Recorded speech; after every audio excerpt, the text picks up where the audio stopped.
오늘 우리에게 주시는 하나님의 말씀 누가복음 10장 25절에서 37절까지 보겠습니다. 누가복음 10장 25절에서 37절까지 말씀입니다.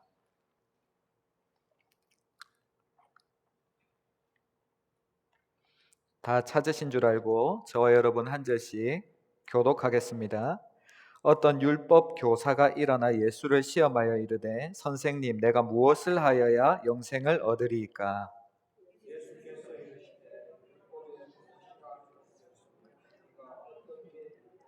대답하여 이르되 내 마음을 다하며 목숨을 다하며 힘을 다하며 뜻을 다하여 주 너의 하나님을 사랑하고 또한 내 이웃을 내 자신같이 사랑하라 하였나이다.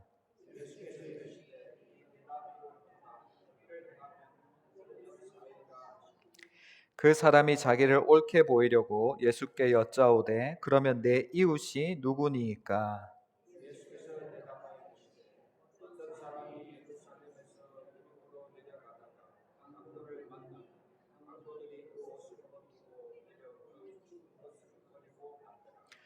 마침 한 제사장이 그 길로 내려가다가 그를 보고 피하여 지나가고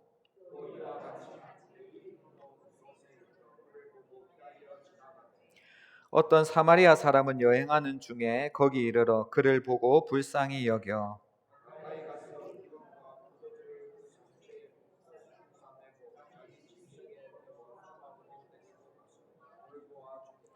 그 이튿날 그가 주막 주인에게 데나리온 둘을 내어 주며 이르되 이 사람을 돌보아 주라 비용이 더 들면 내가 돌아올 때에 갚으리라 하였으니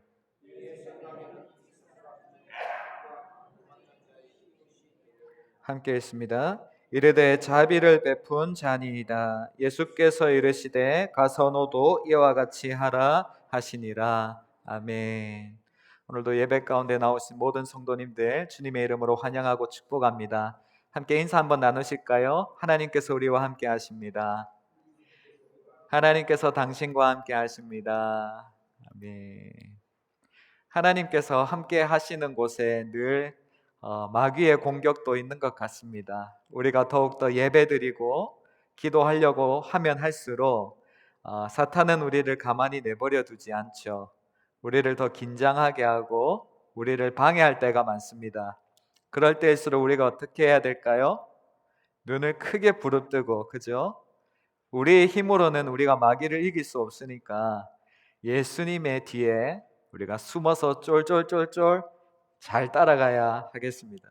예수님의 보혈로 우리를 덮어주시고 예배 가운데 함께 하시고 우리를 용서하시고 새롭게 해달라고 기도하며 예배하는 저와 여러분이 다 되시기를 바랍니다.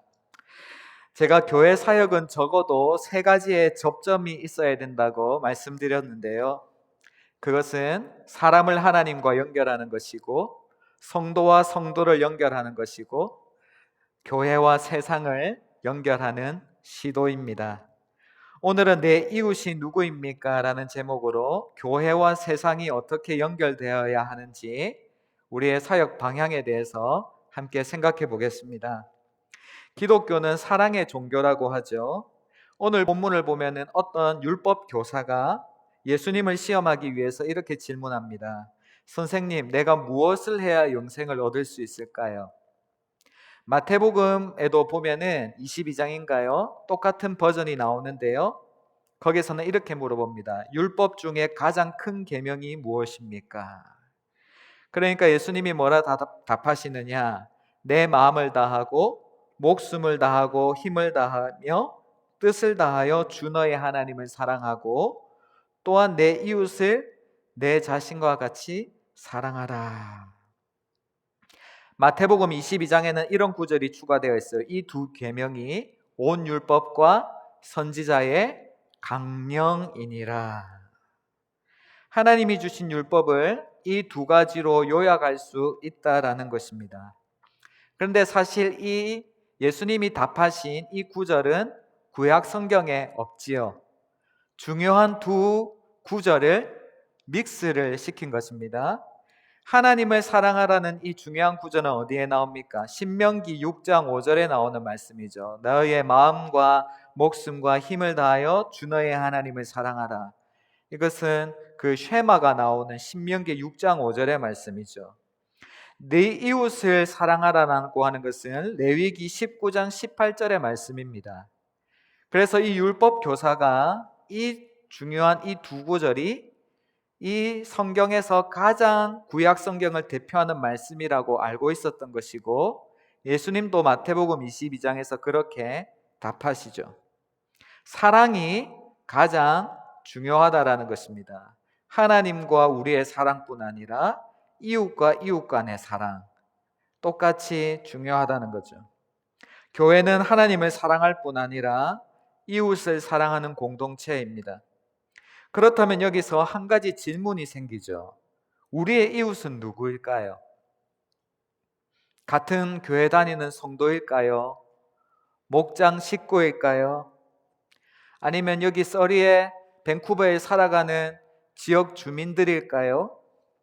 아니면 한인 커뮤니티일까요? 아니면 우리가 전도하려고 하는, 기도하면서 우리가 잘해주고 있는 전도 대상자일까요?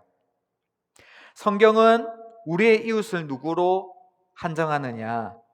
우리의 도움이 필요한 모든 사람이 우리의 이웃이다, 이렇게 말합니다. 인종과 종교와 교회 출석 여부와 상관없이 도와야 합니다. 레미제라블 보면은 장발장이요, 그 빵을 훔친 장발장을 이렇게 변화시킨 거는 그 신부님의 사랑이었다, 이렇게 말하죠. 어느 교회에 이런 일이 있었어요. 한 교회에 남편이 없는 홀로 4아이를 키우는 여성이 교회에 출석하고 있었습니다. 그런데 교회를 계속 나오다 보니까 성도들이 그 여성의 사정을 알게 되었는데, 굉장히 빚이 많고 살기가 어렵다는 그 형편을 알게 됐어요. 그래서 교회 직분자들이 모여서 이 여성을 어떻게 도울 수 있을까 이야기하다가, 이 여성이 빚을 갚을 수 있도록 교회에서 지원을 하자, 이렇게 구제팀에서 그 여성을 돕기 시작했다라는 것입니다. 그런데 석 달 뒤에 기가 막힌 소문이 들리기 시작했습니다. 이 여성이 교회가 지원한 돈으로 빚을 갚지 않고 아이들과 마트에서 주전부리를 사고 레스토랑에서 밥을 먹었다라는 것입니다. 또한 아이들에게 자전거를 사주고 신발을 사줬다는 겁니다. 알고 보니까 오히려 이 여성은 교회가 지원할 때보다 빚이 더 불어나 있었어요. 교회 사람들은 기가 막히고 이 여성에 대해서 지원을 중단해야 되는 것 아니냐, 이런 말이 나오기 시작했습니다. 우리가 교회에서 구제와 선교를 하다 보면은 이런 일을 우리가 어렵지 않게 만나게 되죠. 이럴 때 우리는 어떻게 해야 될까요? 얼마나 어느 정도로 도와야 할까요? 만약 재정 지원을 하고 있는데 교회를 안 나오면 어떡할까요? 끊어버릴까요? 계속 줄까요? 계속 주면은 언제까지 줄까요? 우리가 홈리스 사역을 하면은 그 홈리스들이, 저도 이제 운전하다 보면은 이제 길거리 모퉁이에서 그 홈리스들 보이죠, 그죠? 그러면 차에 있는 동전을 다 긁어 모아서 줍니다. 그러면 우리가 그 홈리스들이 그 돈을 가지고 뭘 할까요? 술을 사고 마약을 사죠. 조금도 그 삶이 개선되지 않습니다. 그들의 식량을 구입하지 않습니다. 마약을 합니다. 알코올을 삽니다. 거리를 더럽힙니다. 문제를 일으킵니다. 이럴 때 우리는 어떻게 해야 될까요? 이제 오늘 본문을 우리가 좀 주의 깊게 살펴보겠습니다. 오늘 본문의 이야기를 흔히 뭐라고 부르죠? 선한 사마리아인의 비유라고 합니다. 이 이야기가 나오게 된 배경을 우리가 살펴보아야 합니다. 앞에서 말씀드린 것처럼 율법 교사가 예수님께 시험하기 위해서 질문하면서 이야기가 시작됩니다. 내가 무엇을 해야 영생을 얻을 수 있지요? 다르게 말하면 내가 어떻게 구원받지요? 물어본 겁니다. 율법 교사가 모르고 물었을까요? 알고도 물어봤을까요? 자기는 다 알아요. 예수님을 시험해가지고 책 잡기 위해서 물어본 것입니다. 그러니까 예수님의 반응이 놀랍습니다. 바로 대답하는 것이 아니라 율법에 능통한 율법 교사에게 율법에는 뭐라고 써 있는데 네가 아는 대로 한번 말해봐라. 되로 질문을 던지십니다. 그러자 율법 교사는 이 율법 전체를 다 얘기하기가 그러니까 지혜롭게 요약을 해가지고 두 가지를 딱 이야기하죠. 내 마음과 목숨과 힘과 뜻을 다하여 주 너의 하나님을 사랑하고 내 이웃을 내 몸과 같이 사랑하라 하셨습니다. 그러자 예수님이 네 대답이 옳다. 이를 행하라. 그리하면 영생을 얻을 것이다. 이 말씀이 굉장히 놀라운데요. 왜냐하면 영생을 율법을 아는 것에서 행하는 것으로 예수님이 옮겨 버리셨기 때문이에요. 율법 교사가 몰라서 물어본 거 아니거든요. 잘 안다는 것을 보여주기 위해서 예수님이 틀린 대답을 하면 고발하기 위해서 물어본 것입니다. 율법 교사는 율법의 말씀을 잘 알기 때문에 자기가 이미 영생을 받은 줄로 알고 있었어요. 그리고 율법의 핵심을 잘 요약해서 예수님께 칭찬도 들었습니다. 그런데 문제는 찝찝하게 하는 것은 예수님의 대답 끝부분에 있어요. 그것은 이를 행하라는 것입니다. 여기에 복음의 핵심이 숨어 있는 것입니다. 예수님은 율법을 다 지키지 못하는 인간의 한계를 알고 계셨죠. 율법 교사가 이 율법을 지키리라고 믿었을까요? 하나님의 은혜가 아니면은 이 율법을 다 지킬 수도 없고 구원받을 수 없는 죄인임을 알고 계셨습니다. 율법을 우리가 아무리 지키려고 애써도 인간 중에 가장 율법을 잘 지키는 탁월한 성인이 있다 하더라도 하나님 앞에서는 더럽고 허물이 많은 죄인일 뿐이죠. 하나님의 기준에 충족시킬 만한 율법의 순종을 다 이루지 못할 것을 예수님이 미리 아시고 율법 교사에게 이것을 다 행해라. 그러면 너가 구원받을 거다. 말씀하고 계신 것입니다. 제대로 된 율법 교사였다면 이 시점에서 이렇게 반응해야 됩니다. 예수님, 사실 저는 똑똑한 척은 했지만 이 율법을 다 지킬 자신이 없습니다. 겉으로는 지키는 척하지만 온 마음과 목숨과 뜻을 다하여 지키지는 못했습니다. 그렇다면 저는 영생을 얻지 못하는 것인가요?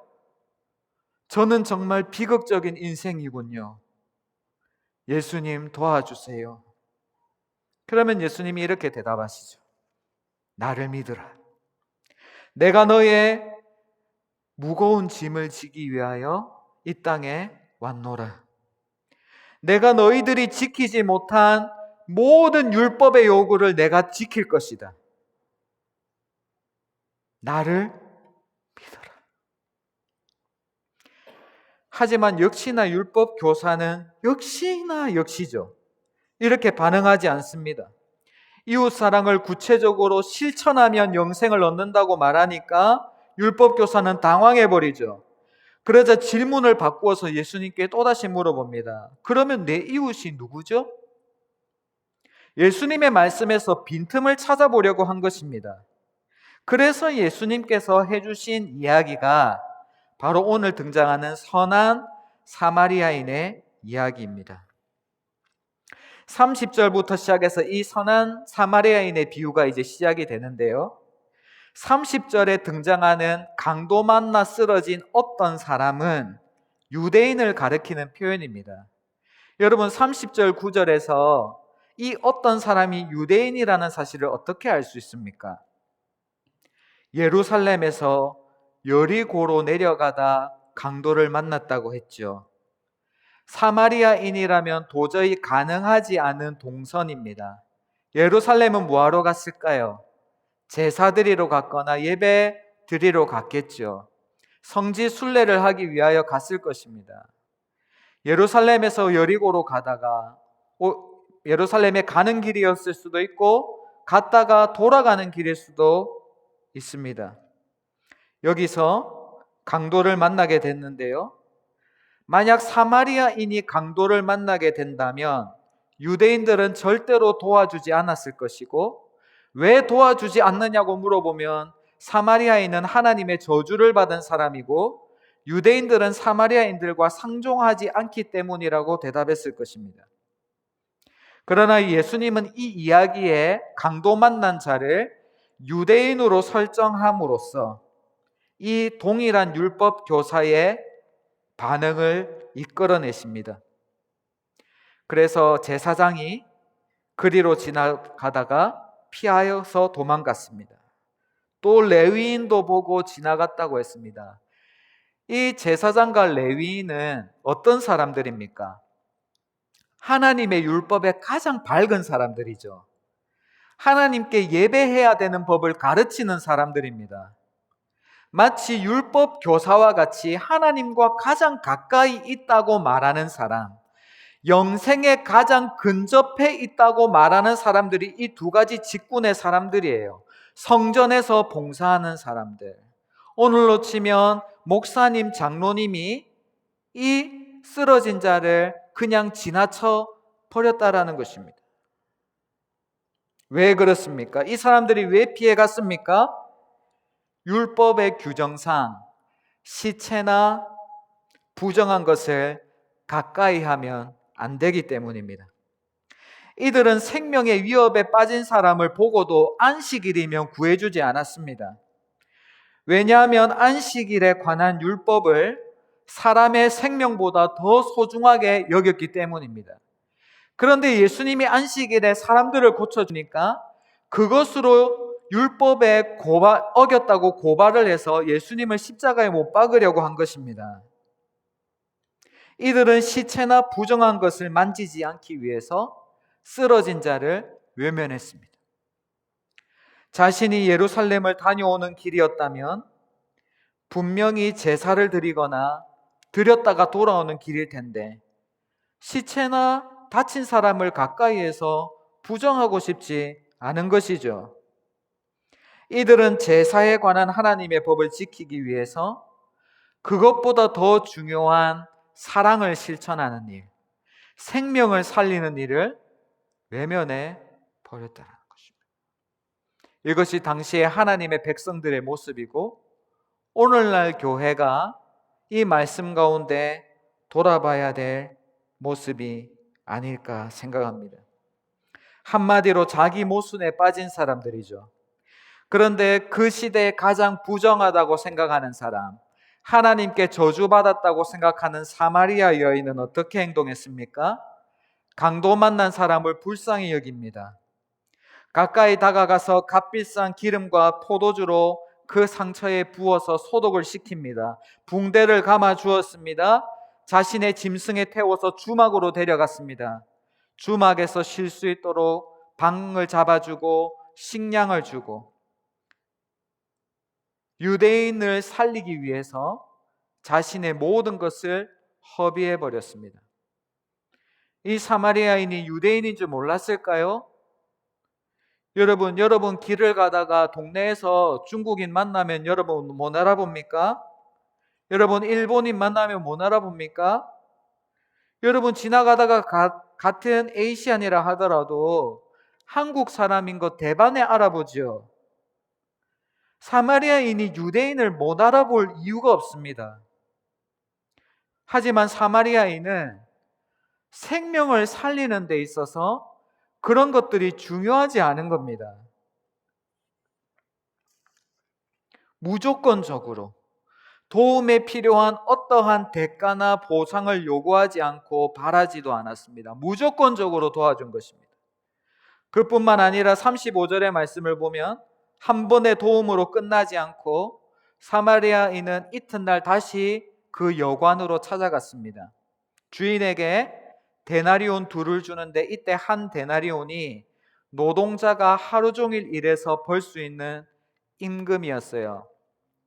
그러니까 두 데나리온이라면은 이틀치 풀로 일하고 받는 돈 있죠. 그거를 미리 주면서 더 아파서 쉬어야 되면 더 쉬게 하고, 만약에 더 많은 돈이 들면은 나에게 말해라. 내가 다 되겠다. 이렇게 이야기한 것입니다. 왜 그랬을까요? 왜 그랬을까요? 이유 없음이죠. 만약 자신이 다 낫고 나서 이 강도 만난 유대인이, 사마리아인이 자기가 도왔다고 하는 사실을 알게 되면은 고마워할까요? 찾아가서 사마리아인에게 감사하다고 할까요? 유대인들은 그렇게 행동하지 않았을 것입니다. 그걸 알고도 사마리아인은 어떤 보상도 기대하지 않고 이웃 사랑을 실천한 것입니다. 심지어 자기들을 저주하는 유대인들에게. 그래서 예수님께서 마지막으로 율법 교사에게 묻습니다. 36절에 이 세 사람 중에 제사장과 레위인과 이 사마리아인 중에 누가 강도 만난 자의 이웃이 되겠느냐? 너도 이와 같이 하라. 여러분, 놀라운 말씀입니다. 이 비유를 통해서 예수님께서 정의한 이웃은 누구인가요? 공경에 빠진 모든 사람들입니다. 믿음 안에서 형제 자매가 된 사람들, 모든 사람들이 아니라 그냥 모든 사람들입니다.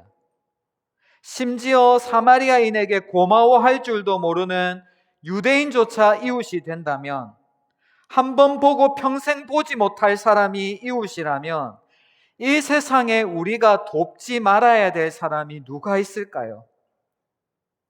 처음에 제가 말씀드린 그 네 아이를 키우는 여성 있잖아요.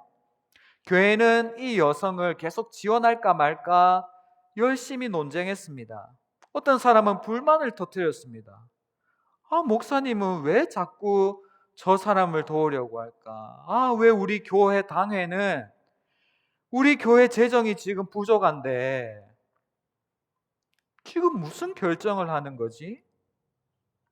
그런데 교회는요, 계속 지원을 했다는 거예요. 그런데 나중에 시간이 지나서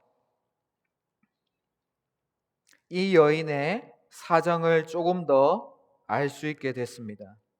나중에 이 여성이 교회가 지원한 돈으로 아이들을 반듯한 레스토랑에 데려가서 밥을 먹이고 자전거와 옷을 사준 이유가 드러났는데, 그녀는 자기가 가지고 있는 가난을 자녀들한테 대물림하는 것에 대해서 상당히 큰 죄의식을 가지고 있었어요. 자기가 잘못한 것 때문에 우리 아이까지도 이렇게 어려운 삶을 살게 만든 일에 대해서 굉장한 수치심을 가지고 있었다라는 것입니다.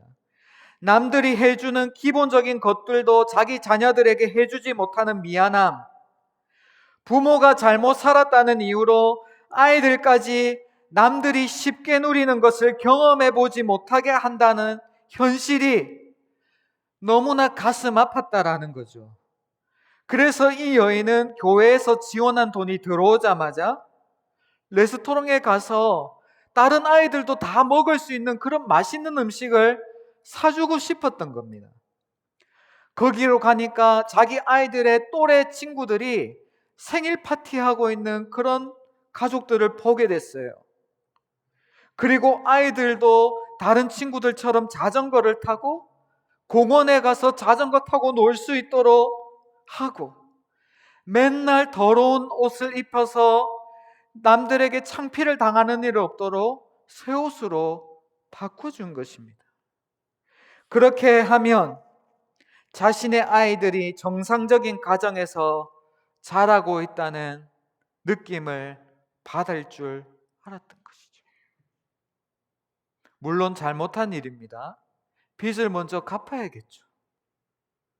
그러나 이 여인은 자녀들에게 그렇게 해주고 싶었던 거예요. 자기 아이가 차별당할까 봐. 여러분, 그리스도인은 도움을 필요로 하는 이웃을 제한하지 말아야 됩니다. 교회를 다니냐 다니지 않느냐를 따져도 안 됩니다. 인종이 무슨 인종인지도 상관하지 말아야 됩니다. 이 구제 사역을 통해서 그 사람이 신앙을 갖느냐, 교회 성장에 도움이 되느냐라는 시각으로도 보아서 안 됩니다. 물질적인 지원뿐 아니라 연약한 자들의 근본적인 회복을 위해서 우리가 고민해야 되고, 어떻게 교육할 건지, 실제적으로 필요한 게 뭔지, 어떻게 더 나은 지역사회와 시스템을 갖추고 있을지 고민하고 연구하고 연대하고 협력할 수 있어야겠죠. 왜 그렇습니까? 성경 말씀에 따르면 우리 모두는 이 강도 만난 사람들처럼 죽어가고 있는 자들이기 때문입니다. 도와주는 사람이 우리가 아니라 강도 만나서 쓰러져 죽어가고 있는 사람이 우리이기 때문이에요. 바울이 에베소서 2장 말씀을 5절에서 이렇게 말합니다. 바울이 우리를 향하여 죄로 말미암아 허물로 죽은 자들이라 이렇게 말합니다. 영적으로 완전히 파산한 자들이라는 뜻입니다. 그런데 우리를 도울 수 있는 사람이 아무도 없어요. 우리가 지금 영적으로 피폐하여서 죄로 말미암아 죽어가고 있는데 우리를 도와줄 수 있는 것이 아무것도 없습니다. 우리가 할 수 있는 일이라고는 그냥 길가에 쓰러져서 죽어가는 거예요. 오늘도 여전히 많은 생명들이 그렇게 죽어가고 있고, 이 땅에 있는 많은 사람들이 하나님을 알지 못한 채 죽어갑니다. 그때 예수님께서 이 위험천만한 세상에 오신 것입니다. 사마리아인처럼 위험을 감수하고 조건을 따지지 않고 우리를 구원해 주셨습니다. 우리가 어떤 사랑받을 만한 자격이 있어서 우리를 사랑하신 것이 아니라 우리를 먼저 사랑하셨기 때문에 우리가 조금씩 사랑스러워져 가는 것입니다. 사마리아인은 원수와 같은 유대인이었음에도 불구하고 도움이 필요하다는 이유로 조건을 따지지 않았습니다. 예수님도 조건 없이 우리를 사랑하시고 은혜를 베푸셨습니다. 사마리아인은 자신이 알지도 못하는 자를 위해서 비싼 대가를 지불했습니다. 값비싼 기름과 포도주를 그 상처 위에 바르고 흘렸습니다.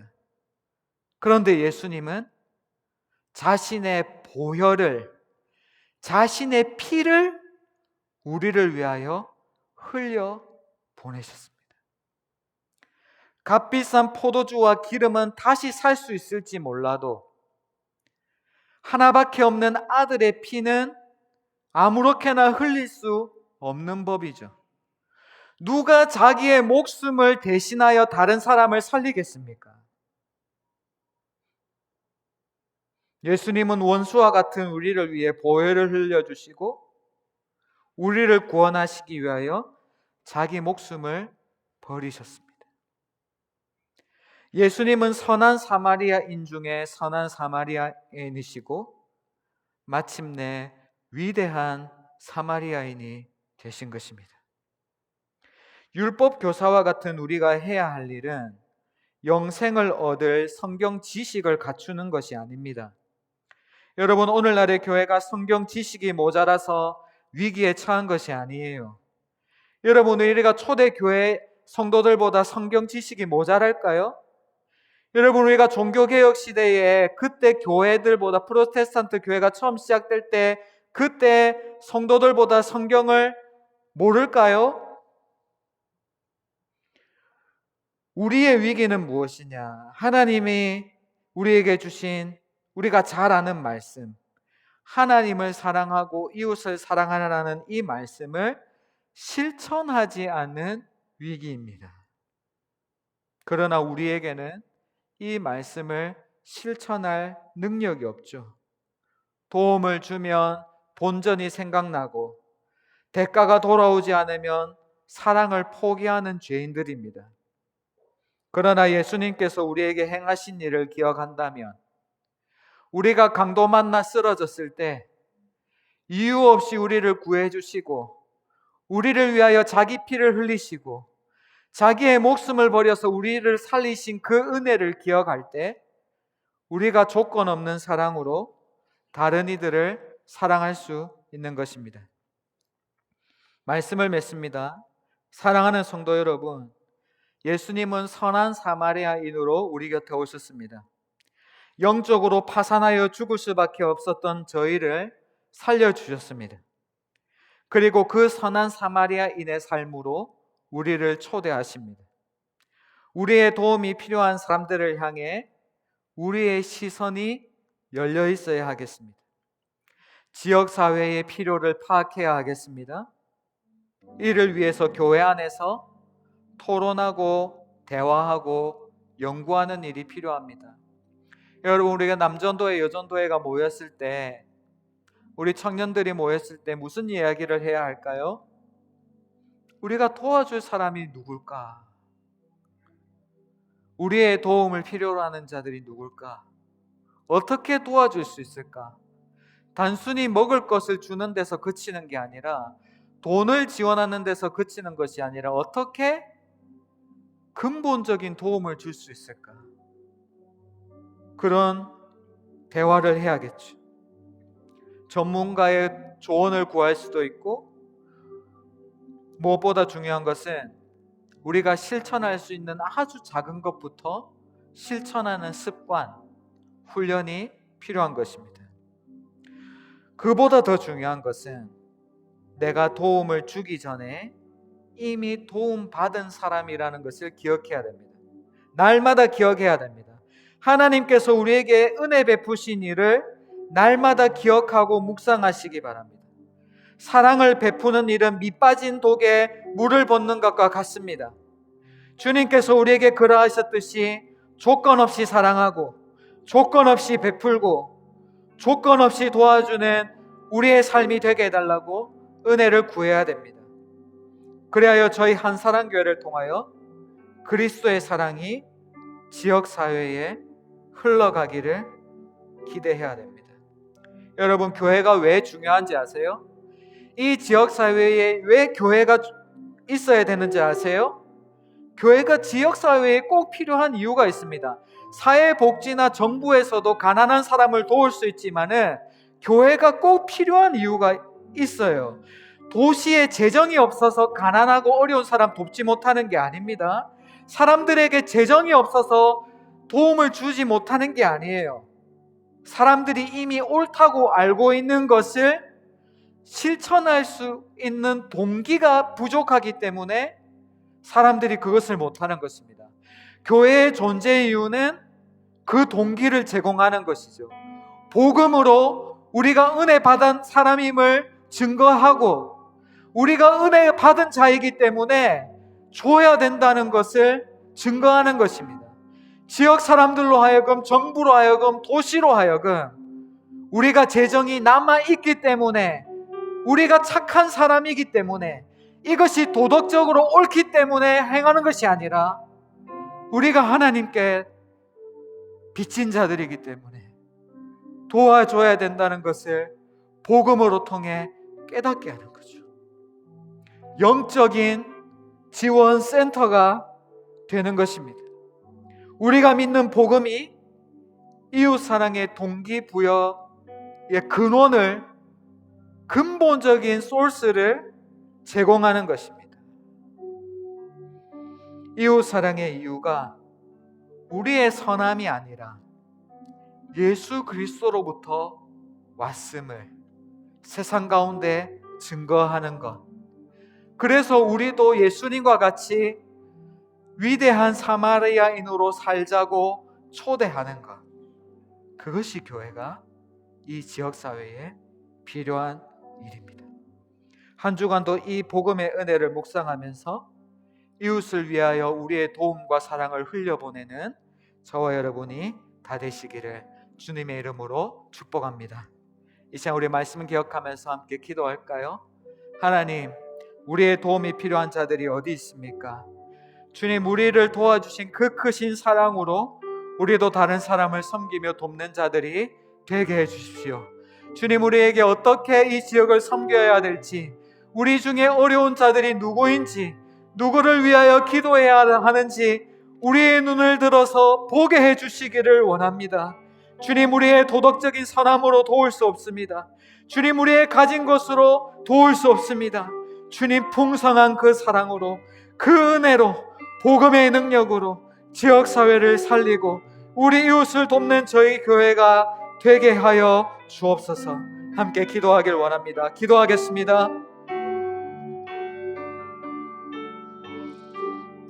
오 주님, 감사합니다. 오 하나님의 그 크신 은혜와 사랑을 감사합니다. 오 주님, 감사합니다. 우리가 빚진 자임을 깨닫게 해주셔서 감사합니다. 하나님, 우리가 빚진 자입니다. 우리를 도와주셨습니다. 우리를 위하여 보혈을 흘려주셨습니다. 주님, 우리가 도움을 받았기 때문에 우리도 도울 수 있습니다. 복음적인 겸손함을 회복하는 저희 교회가 되게 하여 주옵소서. 하나님, 우리 성도들의 필요를 아시오니 채워주시고 인도하여 주시고 교회와 이 세상에 연결되는 접점으로 삼아서 하나님의 사랑을 이 세상 가운데 흘려보내는 한사랑교회 공동체가 되게 하여 주옵소서.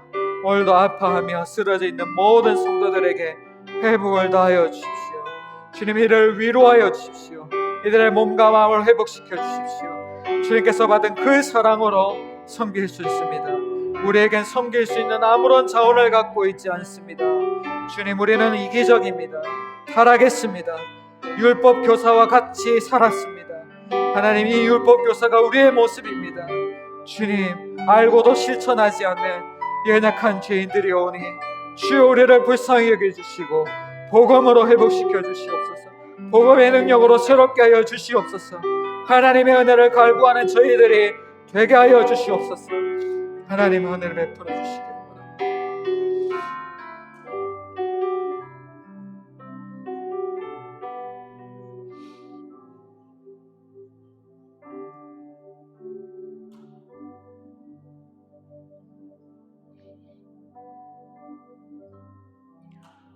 오 사랑하는 주님, 예수님께 당돌이 가장 중요한 율법이 무엇이냐고 묻는 율법 교사가 다른 이가 아니라 우리 자신이었음을 고백합니다. 율법의 말씀을 잘 알고도 실천하지 않는 실천적 무신론자였음을 고백합니다. 주님이 이 땅에 우리의 도움이 필요한 수많은 사람들이 있음에도 불구하고 여전히 이들을 향하여 도움의 손길을 뻗치지 않는 저희들의 연약함을 보게 됩니다. 주님, 오늘도 우리의 부족함에 집중한 나머지 다른 사람의 결핍을 보지 못한 영적인 소경과 같은 저희들의 내면을 말씀으로 밝혀주시니 감사드립니다. 주님, 우리가 쓰러져서 영적으로 파산하였을 때에 우리를 위하여 상처난 곳에 보혈을 흘려주시고 우리를 위하여 흘리신 그 십자가의 대속의 은혜를 힘입어 나아갑니다. 우리의 힘과 도덕적인 체면과 양심으로는 다른 사람을 무조건적으로 사랑할 수 없음을 고백합니다. 우리에게 주셨던 그 복음의 능력으로 그 복음적 겸손함을 회복하는 저희 모두가 되게 하여 주옵소서.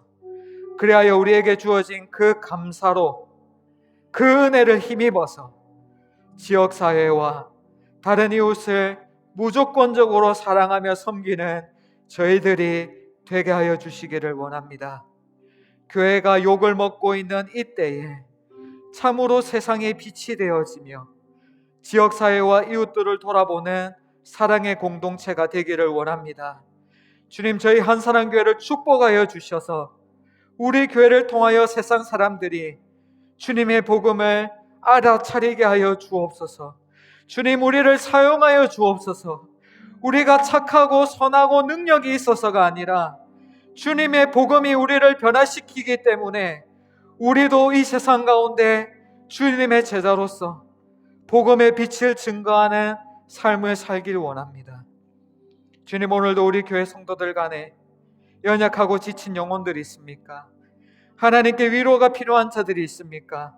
아픈 육신과 마음의 연약함으로 하나님의 은혜를 갈구하고 있는 모든 영혼들에게 하나님의 풍성한 위로와 은혜를 허락하여 주시고, 하나님께 받은 풍성한 은혜로 하나님께 되갚아드리는 저희들이 삶이 되게 하여 주시옵소서. 오늘도 예배드릴 수 있음에 감사드립니다. 하나님께 헌신할 수 있게 됨을 감사드립니다. 작은 예물을 주님 앞에 드렸사오니 주님 기쁘게 받아주시고 하나님의 나라와 영광을 위하여 귀하게 사용될 수 있도록 축복하여 주시옵소서. 감사드리며 이 모든 말씀 살아계신 예수님의 이름으로 기도드리옵나이다. 아멘.